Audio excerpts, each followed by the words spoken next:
Powered by NBC bearings, লম্বা দৌড়ের জন্য।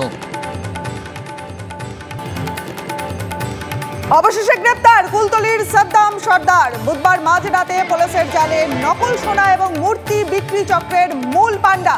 গোপন সূত্রে খবর পেয়ে হানা। সাদ্দামকে আশ্রয় দেওয়ার অভিযোগে গ্রেপ্তার আরও এক।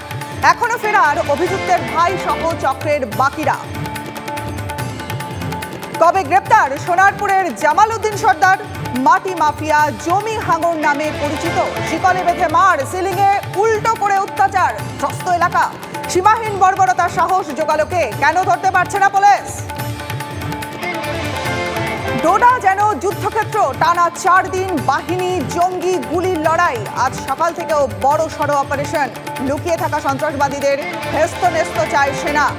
এক অফিসার সহ 4 জওয়ানের বদলা নিতে মরিয়া যৌথ বাহিনী। বাজেট অধিবেশনের আগে চূড়ান্ত রণকৌশল। আজ কেন্দ্রীয় ক্যাবিনেটের বৈঠক। অধিবেশনে ঝড় ওঠার সম্ভাবনা। বিরোধীদের মোকাবিলায় চূড়ান্ত স্ট্র্যাটেজি ঠিক করতে দিতে পারে প্রধানমন্ত্রী। আর কয়েক ঘন্টার অপেক্ষা। আজই শুরু পুরীর জগন্নাথ মন্দিরের রত্নভাণ্ডারের সম্পদ সরানোর কাজ। কড়া নিরাপত্তায় স্ট্রং রুমে রাখা হবে দুর্মূল্য জিনিস।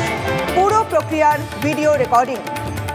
এএসআই এর বিশেষজ্ঞদের দিয়ে ভিতর ভাণ্ডারের অবস্থা পর্যবেক্ষণেরও পরিকল্পনা।